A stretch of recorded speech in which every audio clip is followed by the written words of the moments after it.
Welcome to a holiday edition of Bleav in Chargers. It is the 4th of July week. We are recording this going into Independence Day, America's birthday, July 4th, 1776. Of course, July 2nd was the day they voted to break away from Great Britain and independence. And John Adams projected that we would have this great celebration, but he thought it would be on July 2nd because that's when the vote took place and the double middle fingers went across the pond to let him know kind of how we were moving forward. But, of course, wanted to make sure that Declaration of Independence was all edited and put together perfectly, and Thomas Jefferson had to dot the I's and cross the T's, and July 4th is what it became. So happy birthday to this beautiful nation of ours.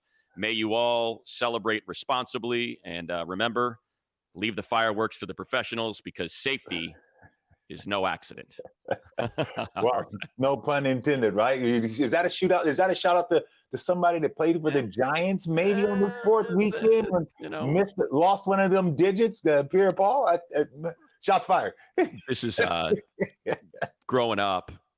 There was a kid in our neighborhood that collected all the unexploded firecrackers from the night before on the 5th of July, and he would broke them, and he put all the gunpowder together, and he wanted to make a giant firecracker. This is such a terrible story, and I shouldn't be smiling, but I'm a terrible human being. And so he had, and I wasn't there to see it, but this is the way it was described to me, and I saw the aftermath. Sure. So he rolled it, and he decided to roll it into tinfoil and compact it to make it, that's kind of how he thought he would make it real tight so you get that explosion. And he forgot to put a wick. Oh. So he took his dad's drill and went to drill into the firecracker so he could slide the wick in. Tinfoil drill bit spark, and it exploded and it blew his two middle fingers off. So he was like this. So anytime we would see him, it was the rock on sign. So anytime we saw him riding his bike around the neighborhood, we'd always be like, "Hey, Justin, rock on!"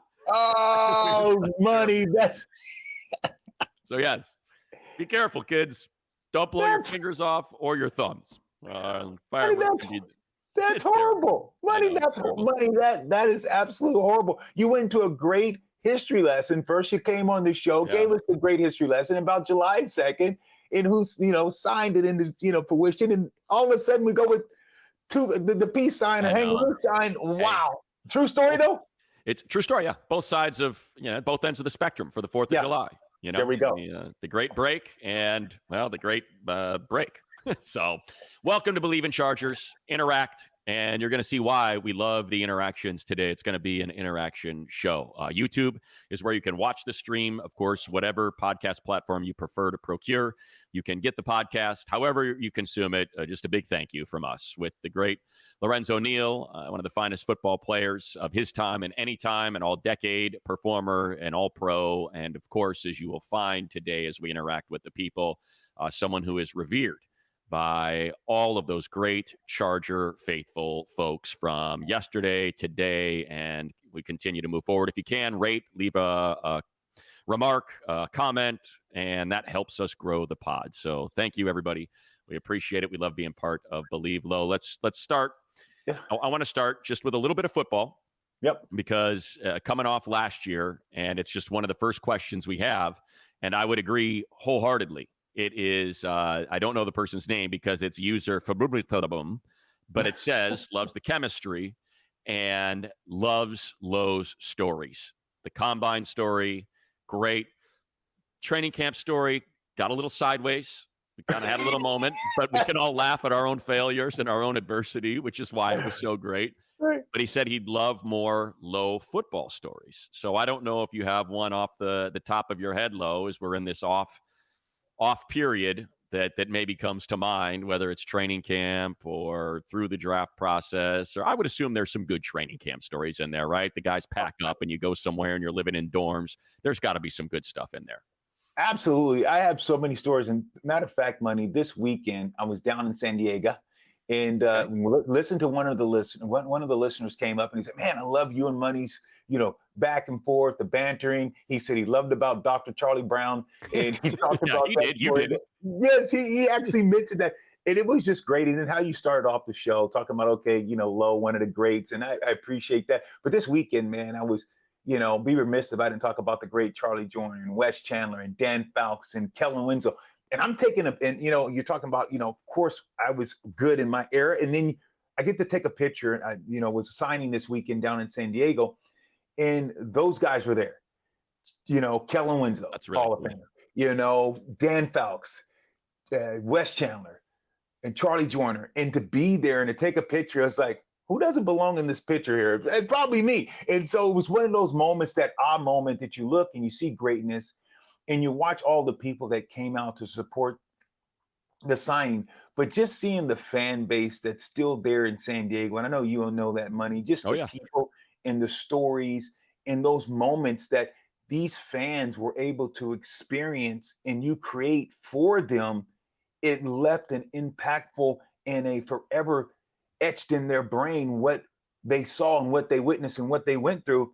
And I think that's what now, which is so great, Money, that you and I are talking about moments, being involved in a team with the new era, with this hardball era, but getting to see where it was and where it's going, and to watch this 10, 15 years from now, how people will be able to say, wow, I remember when. And it's so interesting just to watch from that perspective and how the future goes. And you're like, wow, I'm a part of that. And I think this is awesome that I'm a part of these memories that you and I are creating with, for the fans and the listeners. Yeah, look, we get a lot of it. We get a lot of it through the YouTube comments. There's so many people that have fond memories, and why wouldn't they? I mean, it was a golden era. I know it didn't produce a Super Bowl, but it produced some really great regular seasons and some incredible playoff runs. But it was a heck of a time to be a Charger fan when you were out there, paving the way for LaDainian Tomlinson to set, records and put together a few of the most incredible seasons by a running back in the history of the league. And I'll tell you, Lo, and I think we accept this. I'd like to think that everybody is smart enough to accept this, that with our smart devices, they are constantly spying on us. So I don't know if it's just timing, and for whatever reason, Lo Neal is just a big freaking superstar on social media. But it feels like we're getting a lot of Lorenzo Neal content these last few weeks, right? And it's not like it's some random social media feed. It's the actual at NFL feed that's pumping it out. It is big time spots that right now it's just a Lorenzo Neal appreciation fest, man. I don't know if you're feeling it. I would assume you're seeing it tenfold compared to what I see. But for whatever reason, man, like right now is your time to shine. There have been a lot of Lorenzo Neal appreciation posts and highlight films that I have noticed. Probably like the last 3 to 4 weeks, it feels like I see him. No question. I think with this Bleav, Chargers and having you, Money, spearheading, being, you're the sun, I'm the planet, I revolve around you. And I think because I'm working with you, they're just like pumping this. I'm watching. You're right, though. I'm on Twitter and Instagram and seeing all these, these clips of me running out on sideline with LT and one of the best fullbacks. And it has been unbelievable amount of support that's coming out, this last couple of weeks. And I'm excited about it. It's fun. A lot of my friends and a lot of people are commenting on it and saying, wow, best times, and just fans are saying different things. And I enjoy it. I love to see it from yesterday years.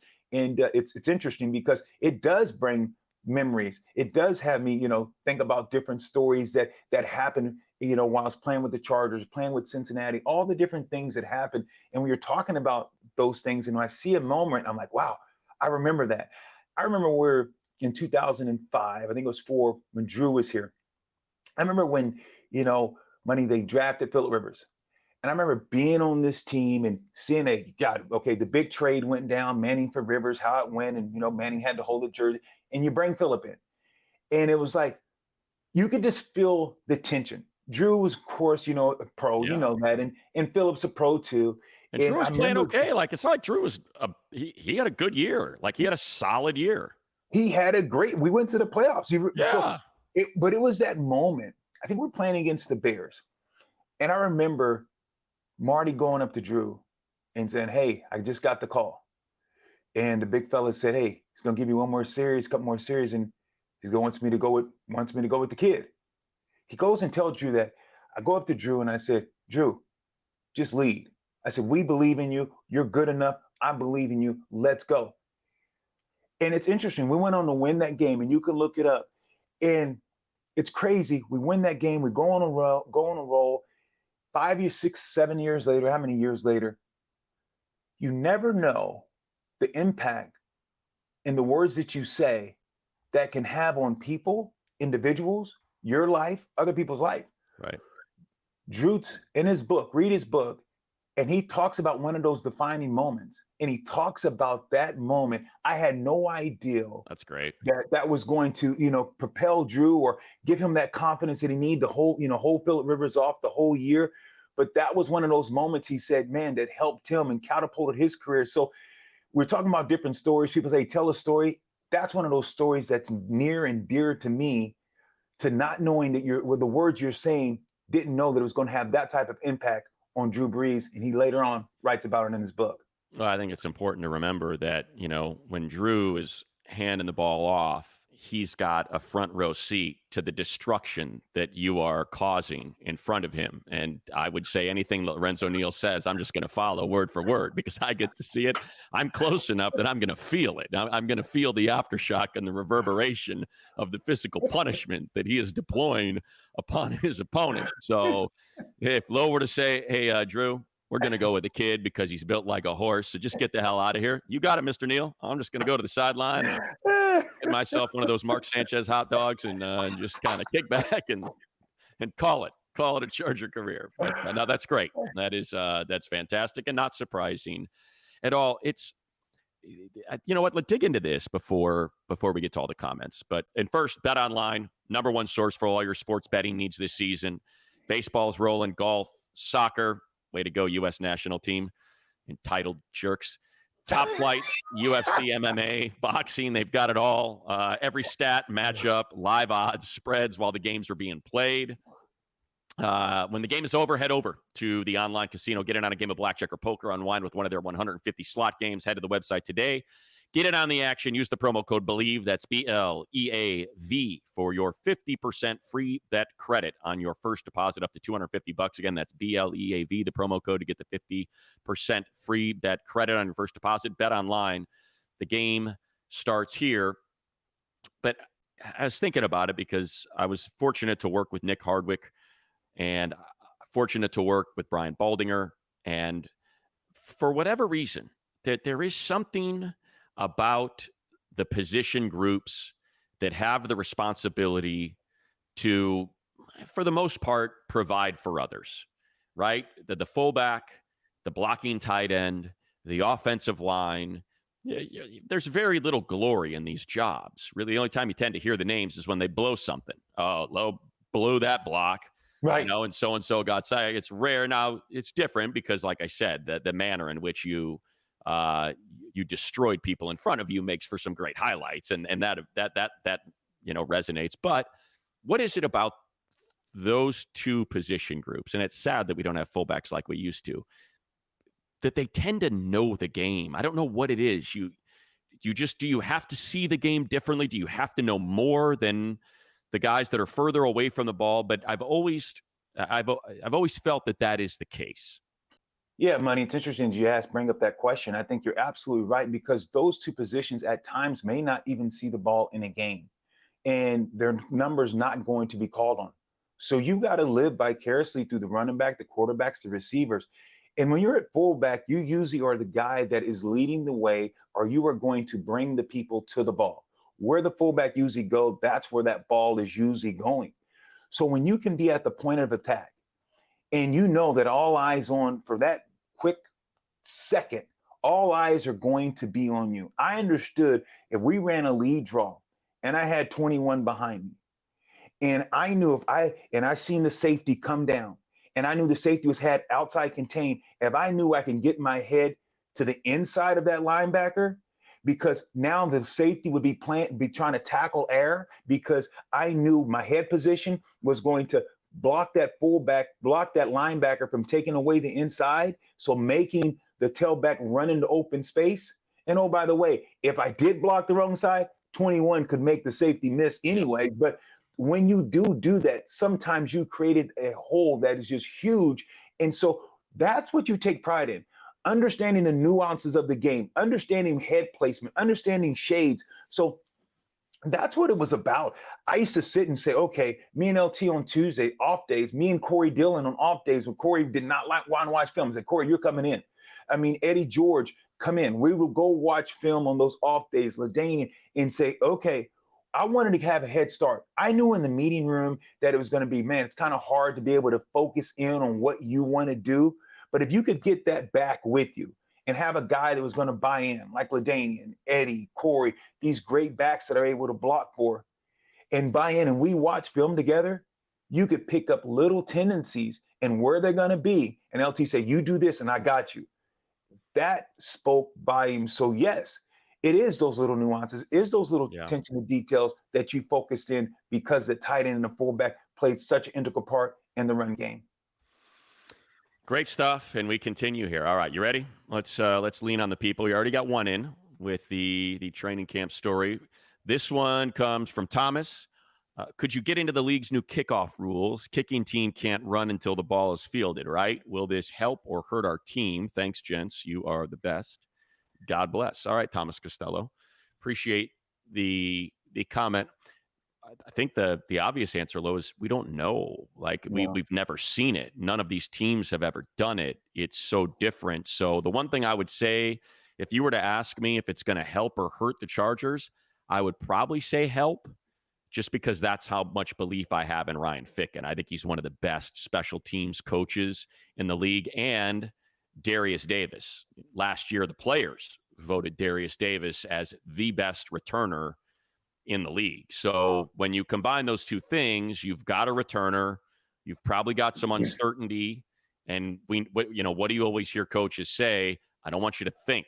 I need you to know. The muscle memory has to be there so you can act and react. If you're thinking, you're going to be a tick slow.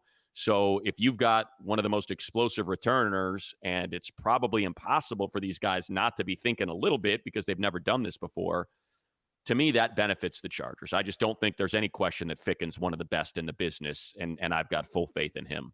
Oh, no question, Money. You're absolutely right. I believe that this is going to change field position. I think you're going to see more teams trying to return and look for returners. I think returners now are going to be at a more of a higher percentage or higher volume that people are going to even try to draft them higher. I think that because of the fact that you can't leave until the ball is actually kicked, the kickoff return team is going to be fielded. You can't move until it's actually fielded by the returner.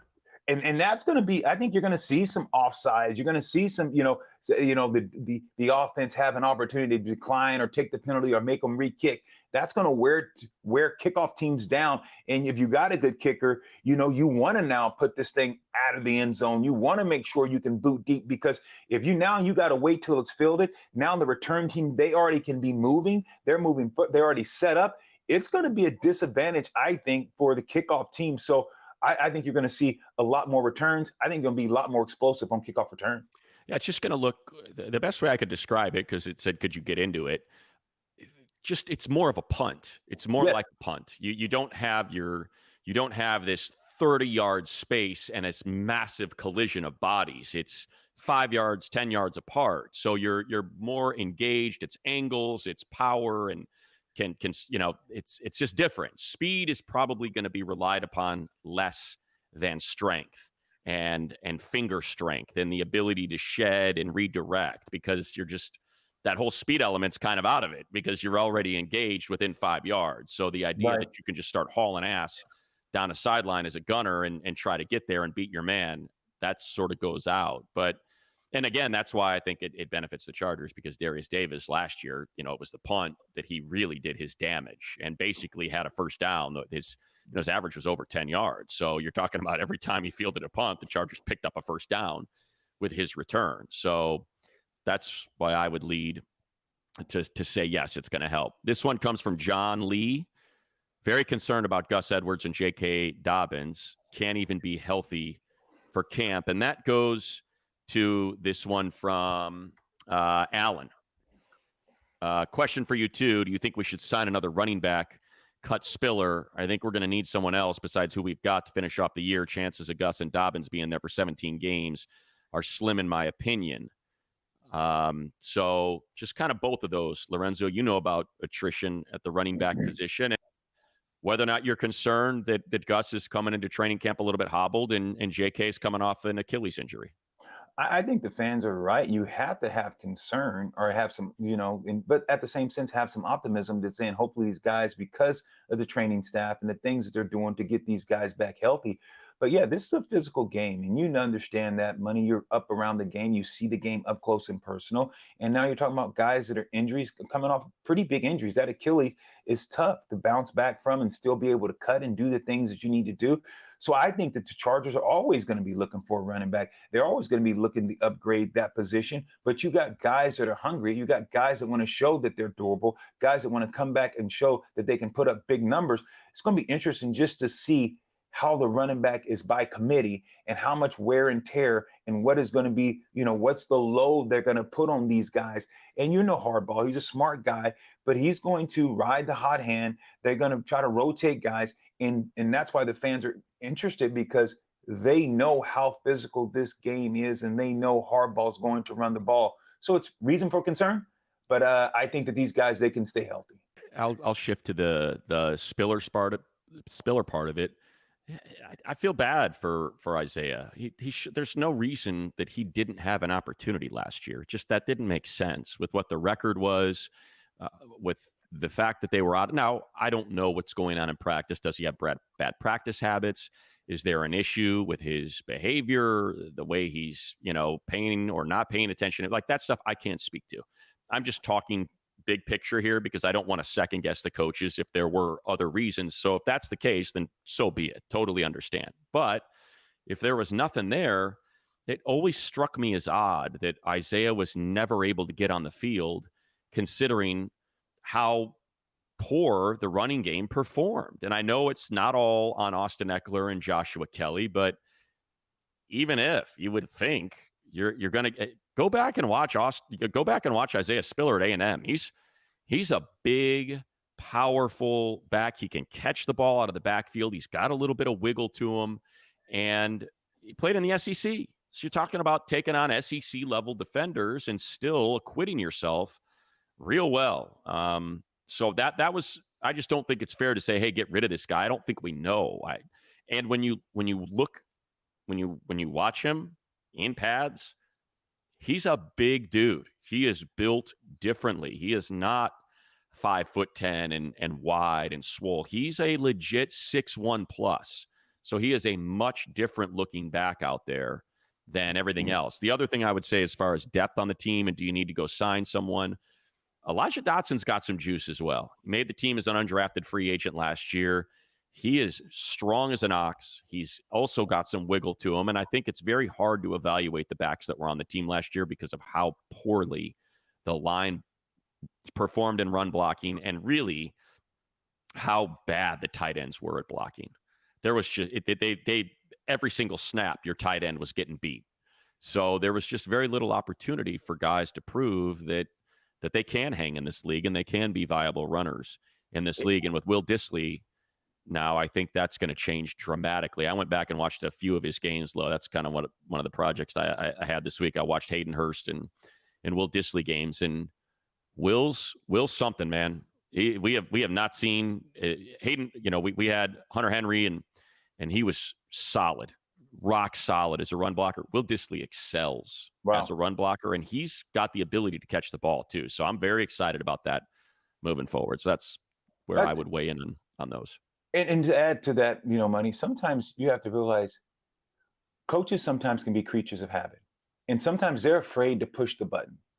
You got to have a coach that's going to advocate for your backs.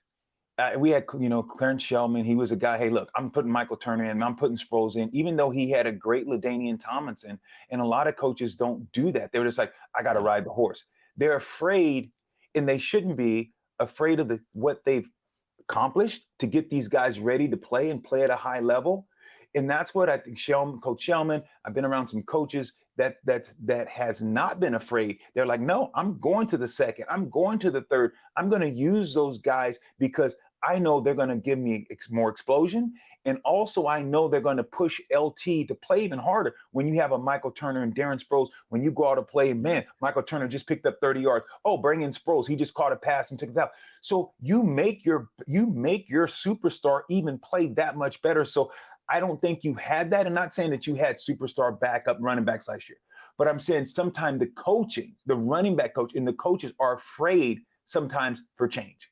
You mentioned that, and it just popped into my head. You know what else popped on the social media showed up with some Tolbert highlights. And I was like, oh man, I forgot. Talk about fun to watch a dude, man. Tolbert was a bowling ball, a rectangle. He was wider than he was tall, man. He was the Coastal Carolina Chanticleer. God, I loved watching Mike Tolbert run. That was a fun highlight package to watch.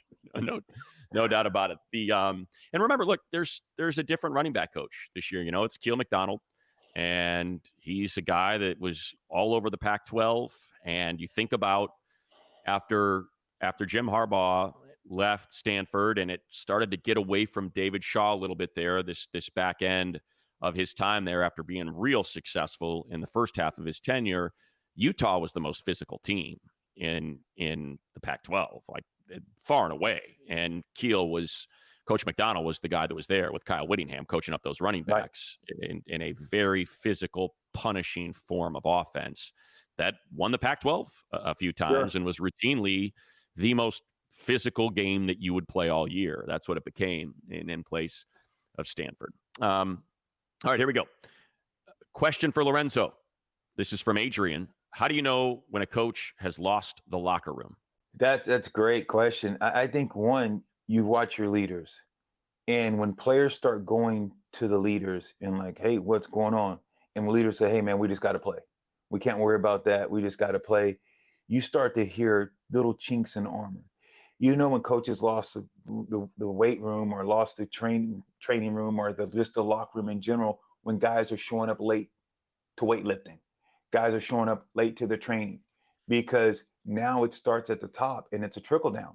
And so when you see guys late for training, when you see guys late for being in the weight room, that just goes to show you that, hey, look, the head guy's not supporting the training staff. The head guy's not supporting the weight staff. So that's what you know. That's when you start to see little holes. Here's a guy, you know, guys are late for meetings. You start to say, okay, even though the guys go out and practice hard and do those things, you can say, this guy doesn't have the gravitas or the leadership ability, because when you start letting those things creep through, other guys see it. Right. Other guys see it throughout the locker room. People see it throughout the locker room. You know, and so when you do that, you start to lose the locker room and you start to lose the trust, because now you have different rules for different people. Yeah, I think obviously a lot of people asked, and I'm not in, you can speak to it. I can't, because I wasn't in the locker room, but obviously after the Raider game last year, when Coach Staley was fired, that's what everybody was asking me, is like, hey, could you see it coming? Is there any reason why it got away from him like that? And I said, no, I honestly couldn't. I don't, I normally you'll hear things leak out. I think there was a little bit that you would hear about, they're not crazy about this, or they don't. But I think tell me if I'm wrong, Lorenzo. I think I feel like it's pretty hard to lose a locker room. I feel like for the most part, it's a sport of sacrifice, and guys are typically willing to make that sacrifice. I would assume you got to do something. You got to really mess up to lose a locker room, would be my assumption. Yeah. And here's the thing, not necessarily lose it, but the guys respect you. See, it's different. Like, you have a mom and a dad, and sometimes you growing up, you're like, what'd you do? You went and asked mom, and mom said, go ask your father. Mom said, I don't mind, but go ask dad. And it's a difference. And there's a huge difference. And sometimes you have coaches that are more like, could be more lenient. I got you. So it's not a loss where everyone's going crazy in the locker room and just being stupid. That's not how you lose the locker room, because you don't lose it in that regard, like you're saying, but you lose the respect. And now guess what? Guys aren't afraid to make mistakes because there's no accountability. When you go in and, okay, I'm gonna watch the film, and here it is, and bam, you watch the film and you missed the block and you did it again. Guess what? You're gonna miss blocks. I get that. But You can correct those things. You can play better. Everyone can play better. And if something continues to happen and coach calls it out, and now guess what? You're sitting. You can be upset, but now coach, you just got put on blast. Coach is showing that to everyone. Coaches see it. They're pointing out in the meeting. And now guess what? Someone just taps you on the shoulder. Hey, we're going with this guy. Let me tell you, that's how you not lose the locker room. That's how you keep guys playing at a high level. It's not about losing the locker room. It's about losing necessary respect and ownership of it. And that's what I think the listener, the caller is trying to say. Yeah. How do you know when the coach or the team is lost? And that's because accountability is not there. When you're losing games like that, you get beat 70-something because accountability. You go look how many guys were out of place, how many missed tackles because accountability. Lack of fear, lack of respect. That's one thing that DJ brought up. It was such a great line. I hope he said this on the air, and I'm not outing him, and he said it off the air. But I'm pretty sure he did say it. But he said this team leads the league in points. And I know I've mentioned this here before, but they lead the league in points. And that's on defense. You were supposed to be there. Why weren't you there? He's like, it was nonstop players pointing at what broke down. And when your head coach is in control of the defense and repeatedly over those 3 years, you've got leads. Justin Herbert has put a team on his back and has given you a lead with 5 minutes to go and the defense can't get off the field. It's understandable that those guys feel terrible. And then if they feel like they've been put in a bad position, that's where it comes in. If the coach isn't holding himself accountable, if the players are constantly pointing about who's supposed to be where and what's going on, and it's just not working, then that likely leads to there being a lack of belief in what's being coached and what they're being told to do. Absolutely, 1,000% money. You hit the nail on the head, because if I'm sitting back and they're playing four wides and I got 2 deep, you're like, okay, someone's going to be uncovered because you're in the wrong call. And now all of a sudden they know you're playing too deep and you have the middle of the field is going to be open because they're playing cover two shell. Guess what? The players are going to go back and then they get beat down the middle. And now all of a sudden the coach says, you can't do that. You don't think those players know enough about football and saying that's because we're in the wrong door and call was made. Yeah. They had we didn't have a check to get out of this. And this is what you said, just play it and run it. And now you're expecting us to be Superman. So when you're talking about different things, or you're saying, okay, we're running the ball and they got 9 guys in the box and we got an unblocked guy. He's coming off the edge, but I'm running 60 power into an unblocked guy and I can't outflank him, and that's it. And they're just going to hit us in the backfield. And you make that call and you continue to, you think those players don't know enough about football? They said, I don't believe.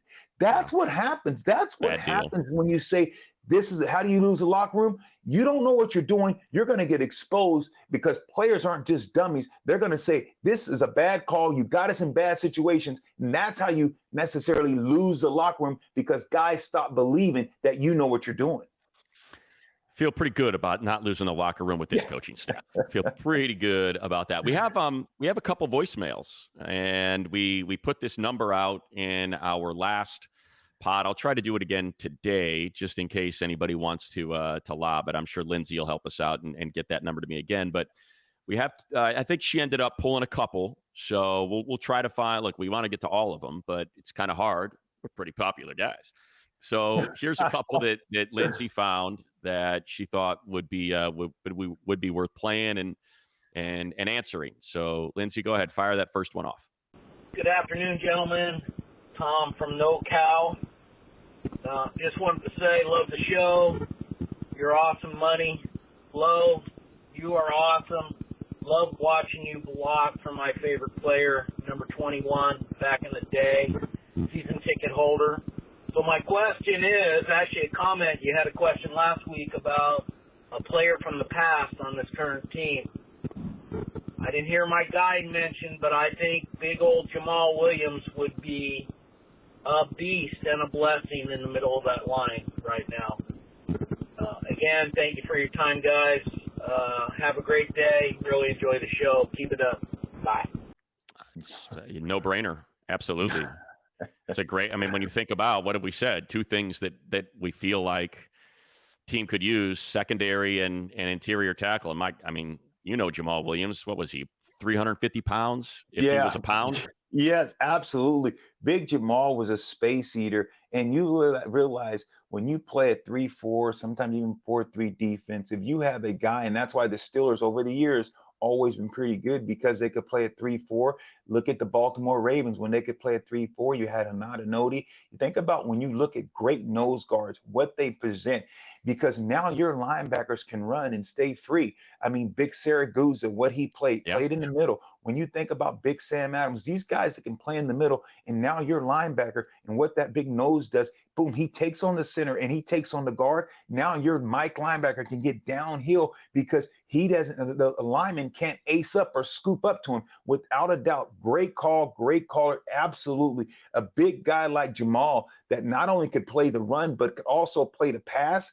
You have guys like they don't grow those type of guys. No. It's really hard to get a great nose that can take up space, hold the A gap and hold that B gap and hold the guard in the center and let the linebackers be free to run downhill and make plays. That's hard to get. It's such a different league. You think about the first defensive tackle that was taken, Byron Murphy, out of Texas. I think he was taken 14th or 15th. I feel like the Seahawks drafted him, if I remember right. But I mean, he might be clocking in at like 260 would be my guess. I mean, like, I should look it up because I don't want to cheat the guy, but I'm pretty sure that's about what he's weighing in at. Let me see. That's very light. So when you have a guy's that light in the middle, you can now take that nose guard and that guard while you're looking up, man. And now I can push and create a new line. Okay, I'm way wrong. Just forget that. I'm an idiot. I was like, no, he's 300 pounds. Yeah, I was like, wait, that doesn't sound right. I got to look that up. He's 300 pounds. Okay. And he's not the 350 nose tackle. He's more of an Aaron Donald. Like you think about Aaron Donald, right? Probably the greatest interior defensive lineman to have ever played the game, but he was going forward all the time. Aaron Donald was not, and I feel bad saying he couldn't do that he did something wrong, but he wasn't the best run defender. But God, could he destroy the pocket? Absolutely. And he would split the double. And what he would do, because he wasn't necessarily a great run defender, but what he would do when that guard would try to get a hand on him, he would get so skinny. So now, yes, he would beat the center in the guard. So even though the guard could ace up to the linebacker, Aaron Donald already disrupted the play because he created a new line of scrimmage and got in the backfield. Now the running back would have to bubble and jump out to the C gap. So yes, he would miss. His assignment was wrong because they couldn't double him well enough. So because he could get in the backfield, he would make the running back run to another hole, and that's what was disruptive. Yes. Yeah, he'd still wreck the play. Exactly. Here we go. Couple more comments. Just shame on me. I'm sorry, Byron. I cheated you 50 pounds, and that's a third of my weight. So I'm sorry. Here we go. This is, has anyone else noticed the whole team seems happier? That's from John Lee. I think it's hard to comment on that, right? It is, because I don't know, but yes, I'll say they do. I'll say they do seem happier, and I feel comfortable saying that about one particular player, and it's the most important player, and it's Justin Herbert. And I think it goes a long way when you're hired as a head coach, and you go to your quarterback and you say, "I got to hire a quarterback coach. This is who I'm thinking about. Is there anyone else you'd like me to look at?" And he says, Shane Day, who for whatever reason was let go, last season. And Harbaugh says, no problem. See if we can get him. And he immediately brings Shane Day back. And there's a connection between those two guys. And it's hard to argue with the production because they produced. They certainly produced together when they were working together. So I do think there's something to be said about, for whatever it means, it does seem like Justin's got a little more bounce, and I see him out there on the practice field when I've been out there. He and Shane Day are thick as thieves. They're just in lockstep with each other. So I do think there is something to that, and that goes a long way for Coach Harbaugh to do that for Herbert. Do you see it as happy, or do you see it more as a confidence or urgency? How would you? I mean, you're closer in team than I am. Do you see more confidence in the team, or would you say happy, confidence? I think it's buy-in, though. I see buy-in. That's what I see. I see buy-in. I don't see that there's no music. There used to be music throughout. The practices look, had the guys put on their full uniform. They're running this fourth quarter period, and there's just no there's no pushback. There's no issue with it whatsoever. It's all absolutely. I know what we're doing. I know why we're doing it. It's obvious that that's because you brought in a leader. Yeah, when you bring in a leader that's a winner, how do you argue with success? Yeah, that's the way I would describe it, as opposed to happiness. But and look, there's another comment underneath it that says Khalil Mack was cracking jokes and smiling, and Justin looked like a 10-year-old girl at a Taylor Swift concert. Derwin's got a man crush on Harbaugh. That's all true. They're not playing football right now. So let's get 5 weeks into the season. Let's get through training camp. It's going to be a lot different than OTAs and mandatory minicamp when Harbaugh starts really getting after them and wants them to prepare for the season, and they start running and they start playing, and they're not taking preseason games off. And then let's see if those smiles still exist, because it's more important that the respect and the buy-in continues as opposed to the happiness. All right, we got one more voicemail, and here's the number, 786, and we'll put it in the bio, in the description of the YouTube as well. If you watch on the YouTube video, 786-627-1616. Here is Alfredo. Hi, this message is for Lorenzo Neal. My name is Alfredo. I'm from San Diego. Well, first of all, I just want to say I had the best football memories was watching you and LT run all over the whole league. So thank you for that. You're a hero here to a lot of San Diegans. Anyway, my question is, do you ever, or would it be realistic if you and or LT would go down to the running back room, maybe coach them up a little, maybe, get permission from Jim or so to impart some wisdom? And do you ever get a chance to interact with our running back room? I'd be curious to know if there's any collaboration there, even just like a 1-2, just a little bit here and there. So anyway, thank you very much for considering answering this question. Thank you, guys. Not even considering it. We are answering it. Go ahead, Lo. Exactly. Absolutely. Jim's reached out to players. He reached out to myself, and I know he's probably reached out to the great LT and talked about, hey, welcoming us there to go back into. I don't necessarily think we need to coach guys up. You have a coach. You have a good coach. It's just about telling stories. It's about, hey, look, what's it like? Hey, tell them what the grind is. Tell them what commitment you have to do. What does it take to be a champion? What does it take to be great? I think those are the things that Jim would want. X's and O's is up to coach. I think that, hey, look, okay, LT can tell a guy, this is what I did on my route. I would sit him down, make sure that I push his outside shoulder. I want to sit him down and wiggle him here. Me, it's more like, okay, here's what I did on a certain block. But I don't think it's necessarily about the X's and O's. It's about the experience. It's about getting guys understand the buy-in. So yes, without a doubt, Harbaugh welcomes that. I just got a couple minutes, so let's power through a couple of these. What is the ceiling for Tarheeb Still? Joey, I think it's high. The coaches are excited about him. You got Derwin James calling him out by name, that he's been impressed. Now, again, got to put the pads on, got to get live reps. We'll see it in the joint practices, and we'll see it in the preseason games. But I think, Lo, that's a legitimate position battle between he and Ja Taylor for that nickel corner spot.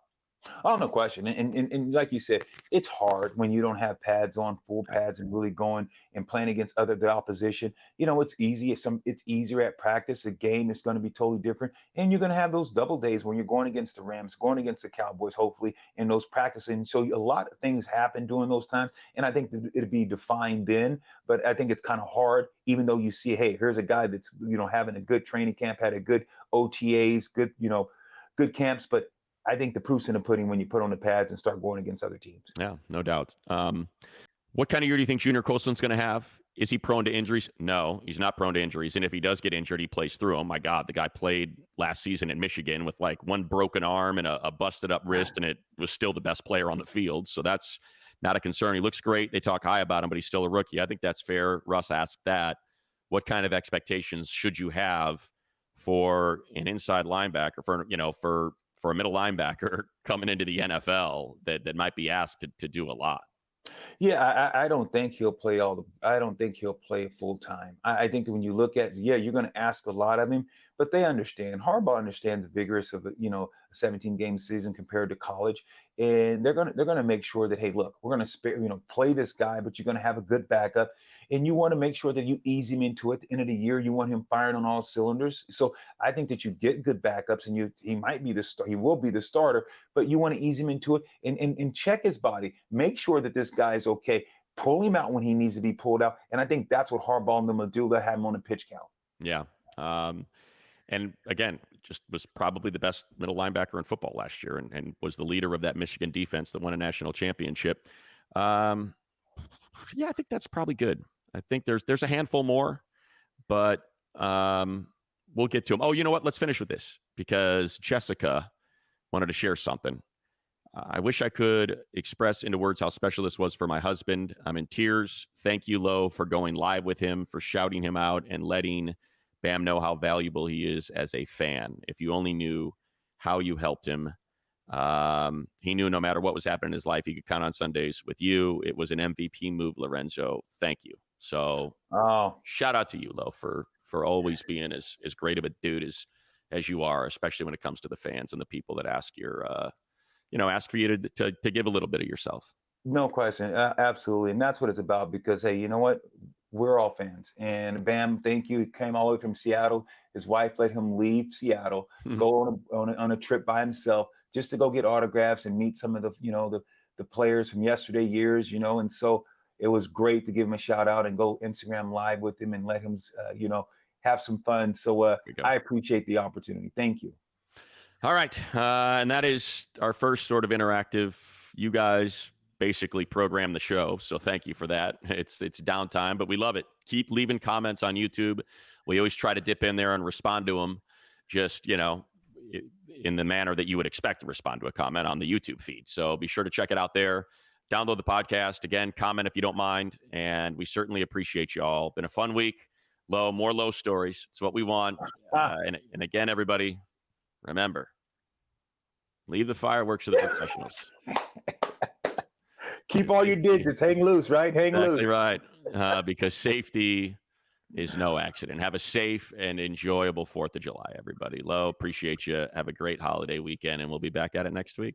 You're the best, Money. Happy 4th of July to you and your family. And a big thank you to Lindsay. She did a heck of a job putting this thing together, curating all the comments. So to Lindsay as well, have a great 4th of July. And again, thanks, everybody. We'll see you next week.